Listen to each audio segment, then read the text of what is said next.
Hello, I'm Beth Keene, CEO of Los Angeles Museum of the Holocaust. It's my pleasure to welcome you to today's program, our Voices of History Theater Workshop performance in partnership with the Wallace Annenberg Center for the Performing Arts.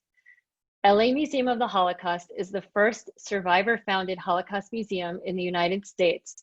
And almost 60 years later, we continue to honor our founders' wishes by providing free Holocaust education to our community in Los Angeles and well beyond. When the museum closed to the public back in March, we were determined to ensure that we would continue to fulfill our mission and that students would continue to have the opportunity to learn, express themselves, and find space to reflect on the issues of today and the hope for a better tomorrow. Our goal is to empower the next generation of leaders to be effective advocates and leaders, which is why we were thrilled when the staff of the Wallace agreed to join us in creating a meaningful program virtually. As Holocaust survivors show us every day at the museum, storytelling is important to foster empathy and cross-cultural understanding. These students have spent the last 2 weeks hearing from survivors, learning about the Holocaust, and writing a theater piece that encompasses the important messages of resilience, humanity, and survival. We believe theater can be a catalyst for change and has the power to move us, and we believe the students today are doing just that in the face of such an unprecedented time. I would like to thank the team at the Wallace, Rachel Fine, Chief Executive Officer, Mark Slofkin, Director of Education, and Deborah Pasquerette, Manager of Community Engagement, our theater mentors, Abby Cole and Ann Noble, our partners at LA Opera, Stacy Brightman, our museum staff, Lisa Weissman, Michael Morgenstern, Catherine Semmel, and Jordana Gessler, the students for stewarding this legacy, their supportive parents, and of course, our beloved survivors, Joe Alexander and Rita Laurie. It's my pleasure to introduce Mark Slofkin, Director of Education for the Wallace.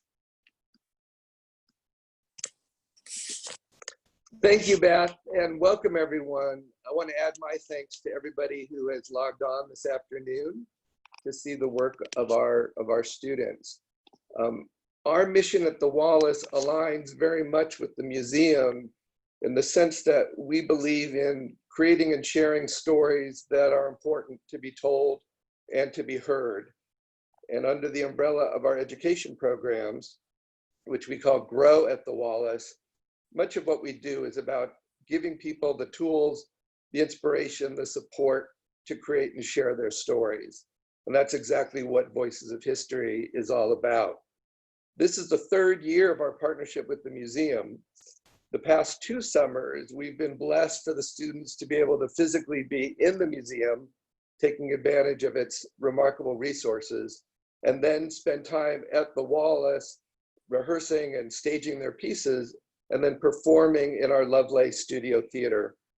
So while we were all disappointed that we can't be in the theater today, none of us at the Wallace hesitated when the museum said, let's go forward and let's make it happen. So we've been delighted to collaborate in this virtual world and are proud to share the work today. I want to add my thanks to Lisa Weissman at the museum as well, who along with my colleague, Deborah Pasquerette, has co-led the project these last couple of weeks. Deborah is manager of community engagement at the Wallace, but also a talented theater artist and educator in her own right. She teaches several programs for us at the Wallace and jumped at the chance to be part of this collaboration with the museum. I've had the privilege of logging in for some of the sessions these past 2 weeks, and I'm really proud of the work of these students and grateful to Deborah and Lisa for their leadership to make it happen. So it's now my pleasure to turn it over to my colleague, Deborah Pascaret. Thank you, Mark. Thank you so much. As Mark mentioned, we were so excited to continue our partnership with the museum, even knowing that it would be just a little bit different this year and that we would be acting in very small squares instead of a large theater box that we would normally be in. And I just think that the students have taken they have committed such focus and their creativity and given their time. And I think that you're going to really be moved by what they've come up with.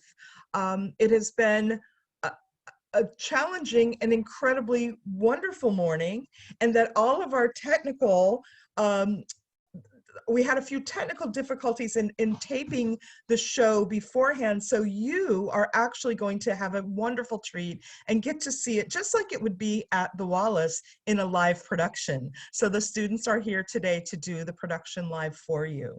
So I just wanted to thank Lisa Weissman, who has been an incredible partner in working with this. I feel so close to her. It's been so hard not being in the same room because I feel like we've had such a connection in working with this incredible group of students. And I want to thank all of the students even before we start, because you guys have given everything to this project. And I think that I just can't wait for you guys to be able to talk about it afterwards and to share what you've learned through the experience. So without any further ado, I would love to have the project start, and we're going to start with Rita's story. So if everyone's ready in Rita's group, let's enjoy the performance.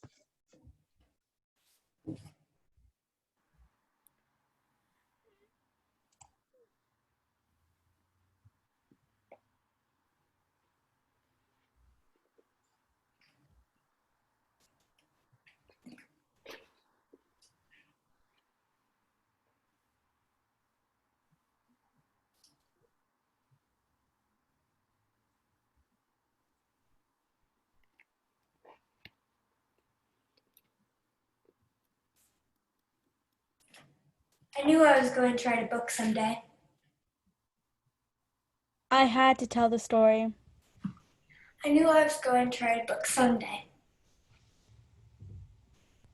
To write a book.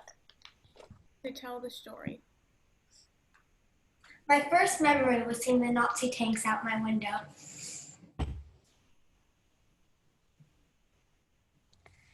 It was winter. I was 4.5. Everything froze. I knew my life would never be the same. Shh.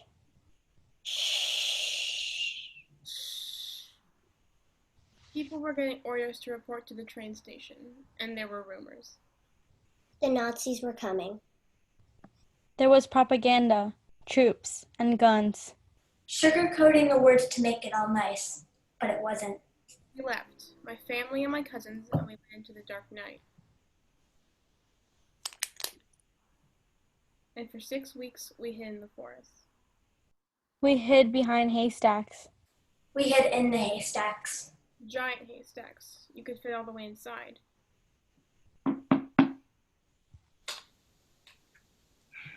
There were Nazis knocking on doors. We hid on a farm, but the farmer's wife realized it would be safer to bring our family into the attic. Going in and out for food every day was too much of a risk. For them, and for us. The attic. 4 feet high. 8 feet wide. And only 20 feet long.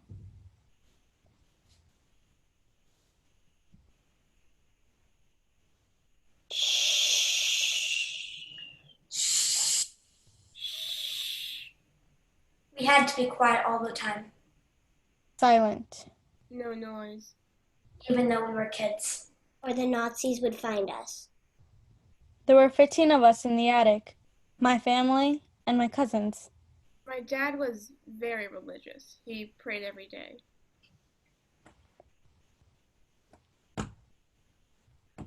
We asked him, do we still believe in God? Why isn't God helping us?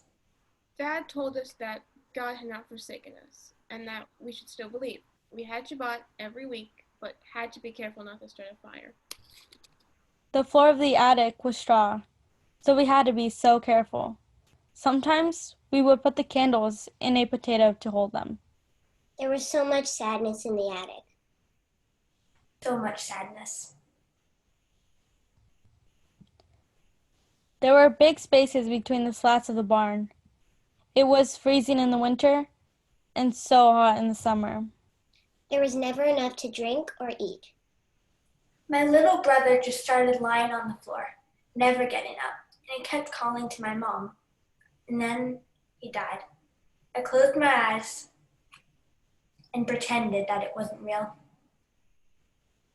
Soon after, it was Shabbat. We were sitting in a semicircle, and my mother had just lit the candles.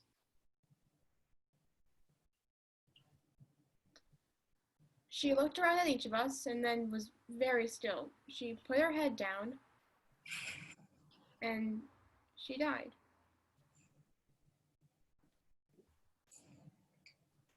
It was probably malnutrition, but we wondered if she died of a broken heart. She never got over losing my brother. There was only one small window in the barn. I vividly remember my sister and I looking out the same window and seeing our cousins shot and killed on the spot as they ran from the German soldiers. I will never forget seeing that. No matter what, we had to be quiet. We couldn't be children. We learned later that Maria, the farmer's wife, would hit her children if we made noise upstairs, so the Germans wouldn't know we were there. Quiet. Be quiet. Shh. We were there almost 2 years in that small space. When we left the attic, we could barely walk, and we still had the same clothes on since the night we got there. We were told to eat very slowly because we hadn't had a full meal in so long. And we were told we should not look at the sun directly.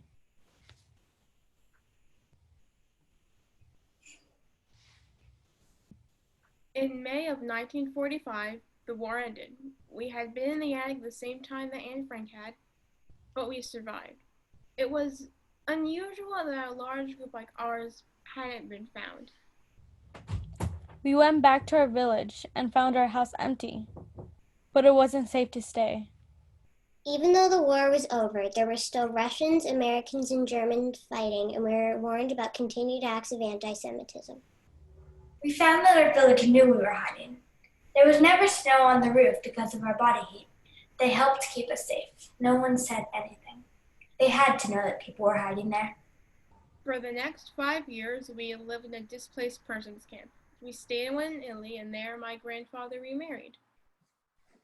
To move to America, you had to have a sponsor. And finally, we had a relative who sponsored us. And we moved to the Bronx. I was in 7th grade. It was my first time in school, and my teacher looked at me and said, You look smart, but if you don't keep up, I'll send you back to kindergarten. In 9th grade, we moved to Chicago. And then when I was 17, I graduated. I thought once I was far away from the attic and from the war, I would be okay. But I wasn't. I was so sad. I felt so sad. I was traumatized. I felt guilty that I had survived. I started seeing a psychiatrist, and finally, I started to feel that I wasn't crazy. I realized I needed help and I needed love. To know that I would be okay.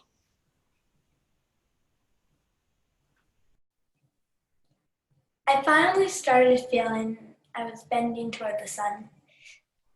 I got married when I was 19 to my husband, Frank. And we had 3 children. The sadness didn't end with me, though. My daughter Leslie felt sad too, and guilty. She was filled with fear and anxiety. Trauma could travel through generations. I knew I was going to write a book someday, but I didn't know how. I knew my story, but I didn't know how to tell it. My daughter Leslie told me to just start writing, to believe in myself, and I did. All I had to do was be honest and tell the story of what I remember. My daughter Leslie volunteered to help me write my story, and we wrote the book together. And I knew the perfect title for my book, Bending Towards the Sun.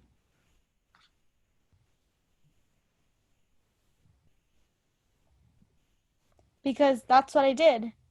Slowly, like a sunflower growing, I bent towards the sun and the light. No, I don't have to be quiet anymore. I will tell my story. My story. You may ask why I wanted to write a book. I wrote it because I had faith now. I knew it wasn't God's fault. I wrote it because of the rise in anti-Semitism. I wrote it because of those who deny the Holocaust. I wrote it because I now know there are answers, and there are people who are willing to help when you need it. I wrote it because I wanted others to know my story. So I wrote the book, and now I tell my story. I share it with others whenever I can. I speak to schools and groups. And just this last week, I told a group of students from the LA Museum of the Holocaust my story, the day after my 83rd birthday. I found help. I found love. I will be an upstander and inspire others to be as well. I knew I was going to write a book someday. I knew I was going to write a book someday. And I will share my story. My story. And I will forever continue to bend towards the sun.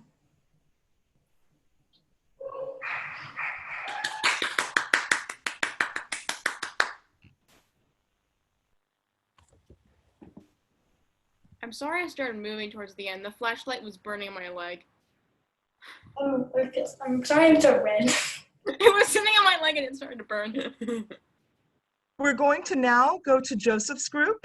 And so if they are ready, we would like to share Joseph Alexander's story.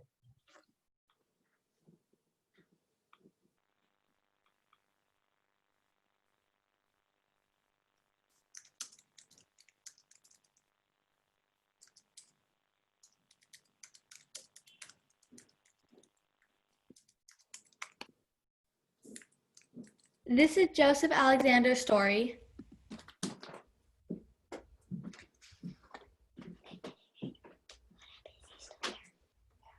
We had a very good life. It was 1939, and we lived near the town square in the city of Kował in Poland. The Germans entered the square and took some Jewish families throughout our city, including our neighbors 3 doors down. A good life. There were rumors that the Germans were going to come back. My father loaded our family onto a horse-drawn wagon, and we left our home, heading to our relatives. A very good life. When we stopped, it felt almost normal. We were in a German-occupied territory, about 15.5 miles from Warsaw. I had to go to a forced labor camp during the week. On the weekend. It was hard work, building a canal. Standing in the muddy water, I got blood poisoning. By the middle of 1940, all of the Jews were relocated to the Warsaw Ghetto. It was like nothing I could ever imagine. 265,000 people in a small space. It was so crowded and there were people dying every day. Dead. Everywhere. On the sidewalks. And on the streets. Everywhere. I was there for 4 months, and then my father decided that me, my older sister, Esther Sarah, and my younger brother, Azik, should escape the ghetto and go back to our village. We said goodbye and made the dangerous journey. It was the last time I ever saw my parents, my brother Joseph, and my sisters, Slamis and Malkalea. I moved from camp to camp. One time I was working on building a dam. The work was so hard, and we only got one small piece of bread and a cup of coffee in the morning. One time I was laying cobblestone. Once I was a roofer. And once I helped build an airport. If you couldn't get extra food somehow, you would die. We all knew that. Oh, the work was backbreaking, but I always made myself available to work, to be with the strongest people. 3 days after we got to Kual, the order came. All Jewish men ages 16 to 60 had to report to the schoolhouse. And then the trains came. There were 40 to 50 people per car and only a tiny 2-foot window, high up. There was no food and no water and no facilities. And people were dying in the train car. Dying everywhere. By the time we got to Auschwitz 3 days later, almost half of the people on the train were dead. I had to step over bodies to get out of my train. Dr. Joseph Mengele was there when we arrived. He was known as the Angel of Death. He decided who went to the showers and conducted terrible experiments on people. People had been put into two lines. There was one with younger, strong people, and the other line was old people, sick people, people that looked weak. I was put in the line with the old and sick people, and I knew I had to get out of it.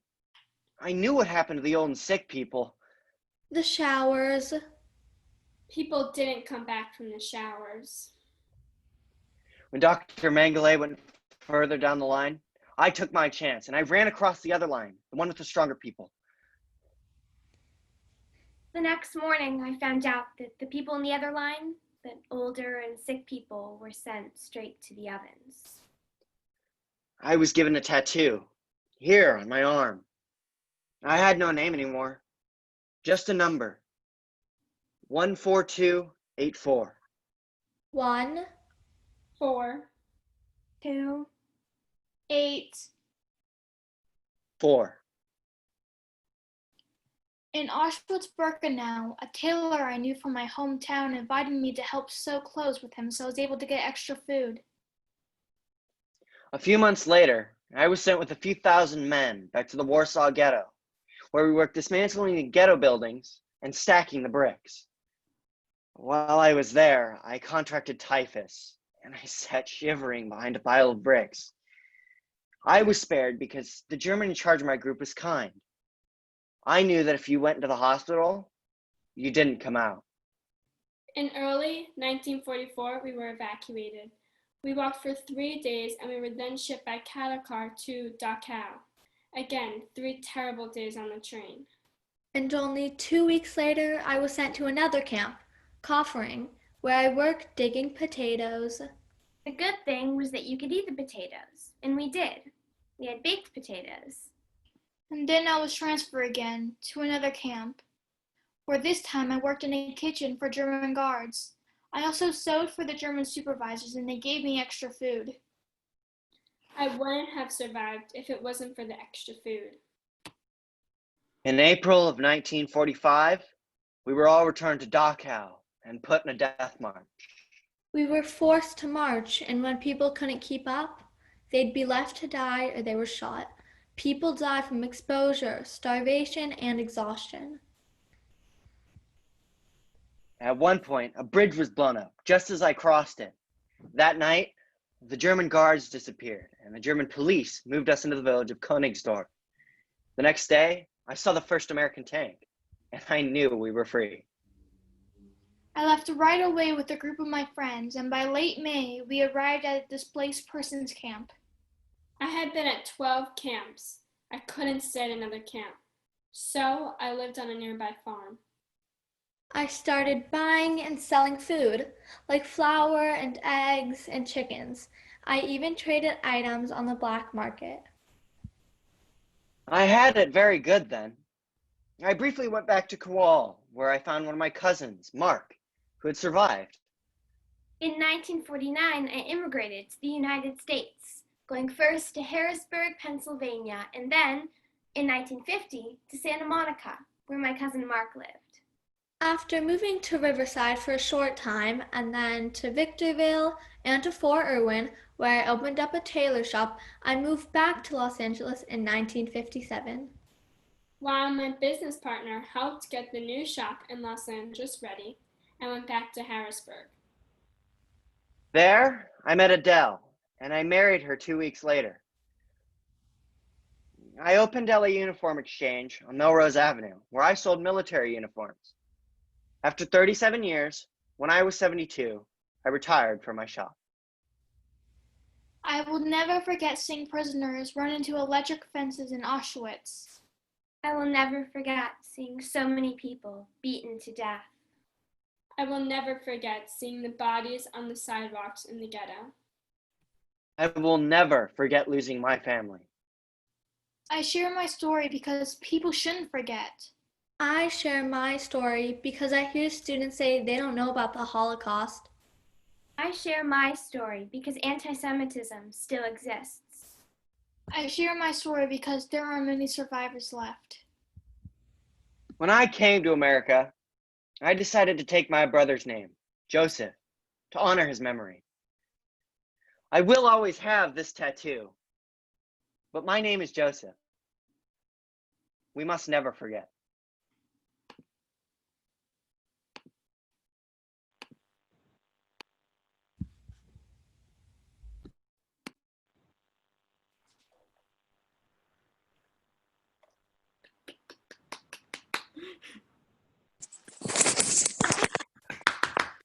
Wow.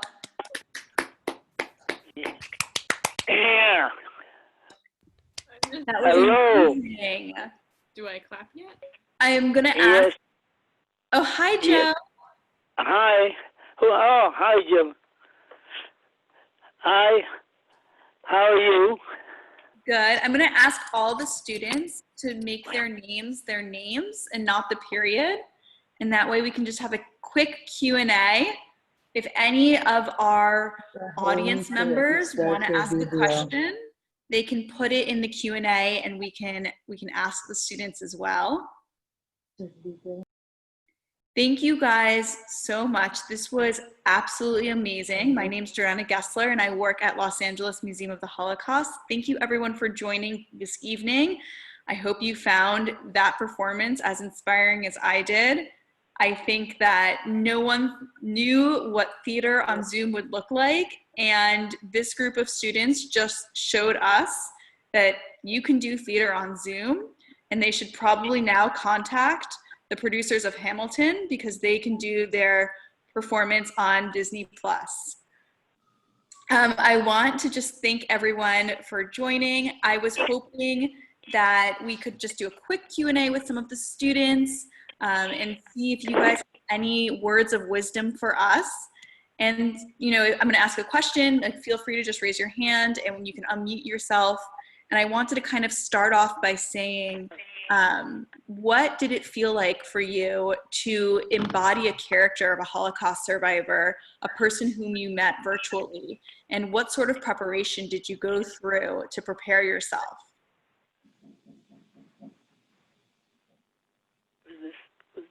Alana?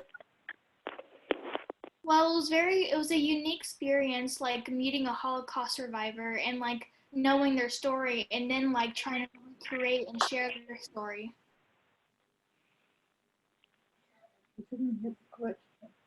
Anyone else want to answer? Yeah, I Danny. didn't hear the question. Oh, she asked what it was like for us to meet a Holocaust survivor and then perform it. And I think it was special because you get to share something that's important, and it's important for everyone to know and to be informed about. And even like if say I like messed up one of my lines, but it's more about the story and the overall and what people take from it. So I think that was a special thing that the Holocaust survivors got to get to share their story and that we got to share their story. That was great, thank you. Chaya, you have a question or you have an answer? It was stressful. It's like just filming it and then just playing the film was stressful. Then they're like, okay, we don't have, or like something happened with the film, so now you have to do it live in front of the said survivor. And I was like, you want me to do what? I'm sorry, we have to do this now. Is there a single moment that any of you will take away from this experience? One thing that you feel changed you, or one memory that you will always sort of have with you forever? One important memory to me is Joe. I found it really very powerful that he still had his tattoo on from the time he was tattooed. And I just found that really memorable because, yeah, you know, not many people go through that experience and come out alive and being as able to talk about it as they did. Yeah. So there was one thing that stuck to me well, there was many things, but like one of the things that stuck to me was the saying that trauma can travel to generations. That just stuck to my head. And I thought it was interesting because I've also read it in a book, like that trauma can travel through generations, and I just thought that was interesting on how it affects generations. We have some questions from the audience. So someone wants to know, how much did you guys know about the Holocaust before going into this project? Or, you know, what was your knowledge base beforehand? Chaya, you want to go? I knew like quite a bit because like I am Jewish, so this is something that I have learned about and have known about for as long as I can remember. But one of the things is with the experiments on like the siblings, they only ever talk about the ones with the twins and not with the triplets, which was kind of alarming for me because I am the oldest of a set of triplets. So I was like, good to know I'm not good to be in this generation. Jamila, you wanted to say something? And then Bo, you'll go next. Yeah, so I did have listened to other stories through another workshop with the museum, and I also heard a story by from a survivor during my school year. Yeah. Bo, then Danny, then Caitlin, then Sari. Okay, so well, I think I knew a lot about the Holocaust before this workshop because, well, one, I'm Jewish, and also my mom has been taking me to survivor talks at the museum for quite a few years now. And yeah, so I think I've actually been to a survivor talk with Joe at the museum a few years ago. So I thought it was really cool that I got to tell his story here. Danny, you wanted to also share? So I think I knew the basics, that it was that there were Nazis who were going around doing terrible acts and killing Jews, and I knew that. But I didn't really know what it felt like to actually be in that position, or the emotional feelings. And something else I learned was that people weren't just dying and not just killing them, they're also dying because of illness and they couldn't go to the doctor. Like in Rita's story, her brother and her mom died because they were sick and they couldn't go to the doctor because they would be killed.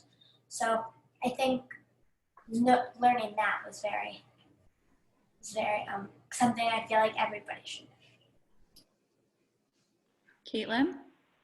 So I definitely knew some things about the Holocaust before, but then, like, I've heard some survivor stories, but then when I actually performed and felt what the survivors were feeling, then I definitely understood more of it, and now I feel like I know a lot more. Sari, and then Alana. I already knew like a lot of stuff about the Holocaust because my family's told me things and I've read books like The Diary of Anne Frank. but I've never got to act out someone else's story to them. So I thought it was really interesting that the survivor could hear their own story. Alana? I knew quite a bit about the Holocaust before this because I've read many books about it, and my family has told me stuff. And an author named Alan Gratz went to my school, and he's written many books about the Holocaust and World War II. But it's different when you hear it from an actual survivor. We have a question from the audience. What would you like to tell others about your experience of what you have learned in doing this production? Chaya? Yeah. There are moments where, yes, it's obviously a very sad thing. And there was one part while, I can't remember if it was Rita or Joseph when they were telling a story that I started to tear up. And I was like, no, I'm not going to cry. But there's also weirdly sort of like a happy moment and also just sort of like a feeling of like awe. I don't know why, but when I first saw like on the little box, like their faces, when I first got into like that class when they were telling the story, I was like, that's them. Like it was like the weirdest way of like meeting a celebrity. It was interesting. What did you guys find the most challenging about this experience? Was it the tech? Okay, Finn, yeah. The part that I found most challenging was actually trying to put yourself in the survivor's shoes and trying to experience what they experienced, because no one can really, experience what they experienced. Yeah, that was personally hard for me to embody their pain. And yeah. Bo, you wanted?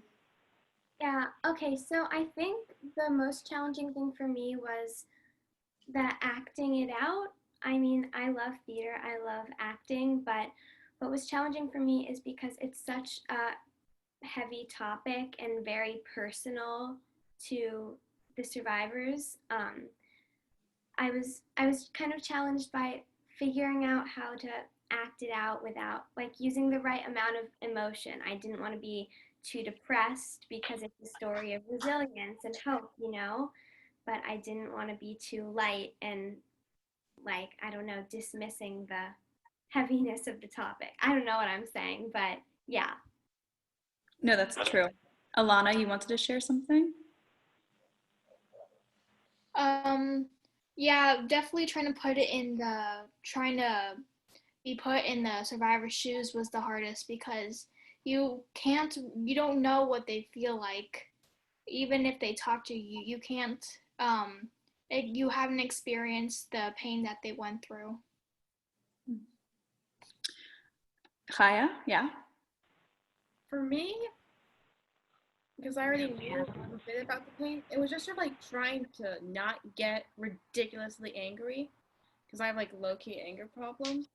And just hearing about everyone being like, oh, what? Yeah, this happened to the Jews. Yeah, that went on. And just being like, I would just hear this person and be like, now I feel like punching a German for no reason.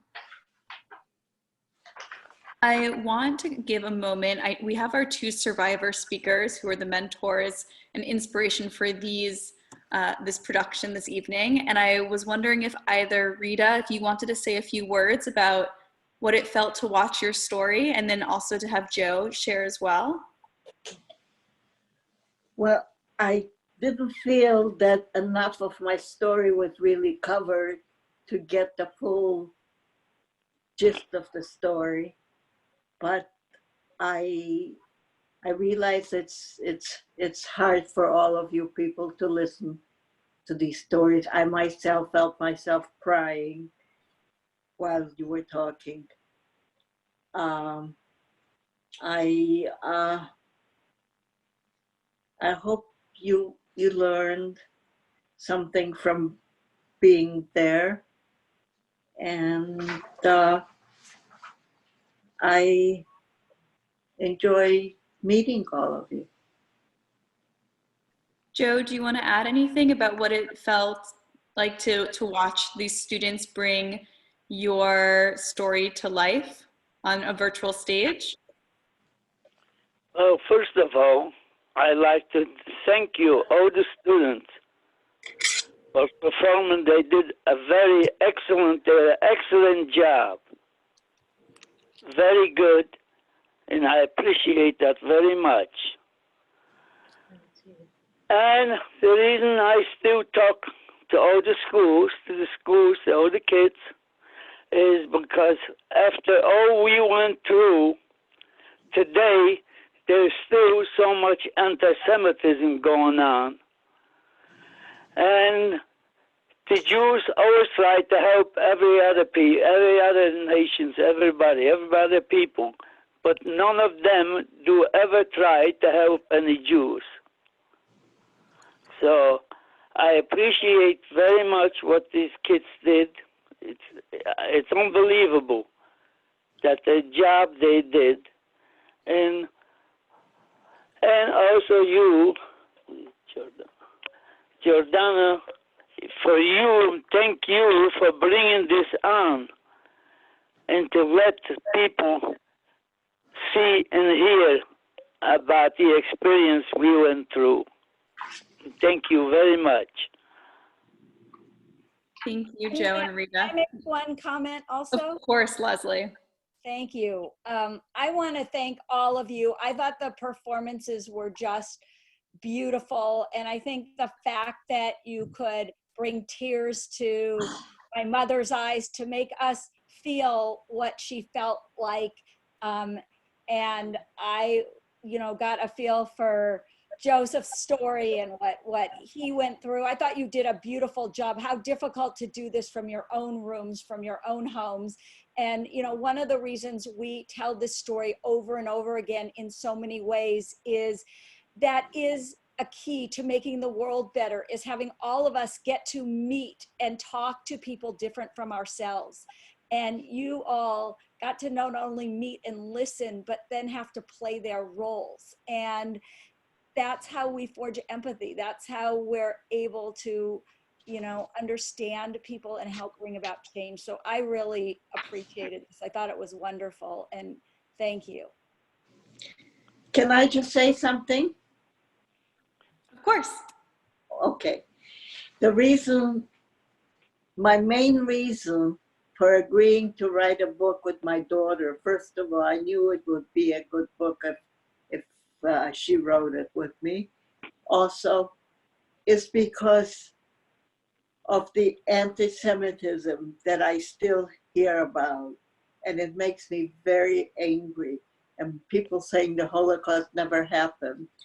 And so I wanted to put it into writing that it did happen. I think that these fears that we hear, because these students so poignantly and brilliantly brought these critical narratives to stage digitally, I hope that we will ensure as a community that we will continue to fight anti-Semitism and stand up against bigotry and prejudice. And it's because of programs like this and wonderful partnerships that the museum has with the Wallace that we're able to bring such dynamic students. And you students, you guys are the future. And I think that you will go on to do incredible things, and always remember these important lessons and legacies that you learned here from Joe and Rita. And I'm sure they'll stay with you forever. I want to also just thank everyone, unless someone has a last minute comment that they want to close with. I want to thank you guys for joining us. I want to thank Mark and Deborah and everyone at the Wallace and the staff at the museum, but most of all the students and your parents for supporting you in this passion and dream, and that you guys were really able to do so much hard work in the last 2 weeks to bring these stories to life. So thank you so much. I hope you guys all feel very proud. You guys can take a bow if you want to.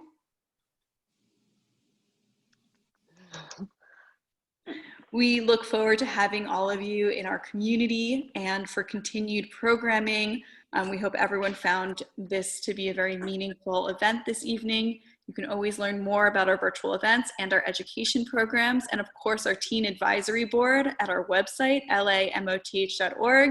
I hope to see some of you guys come back to that.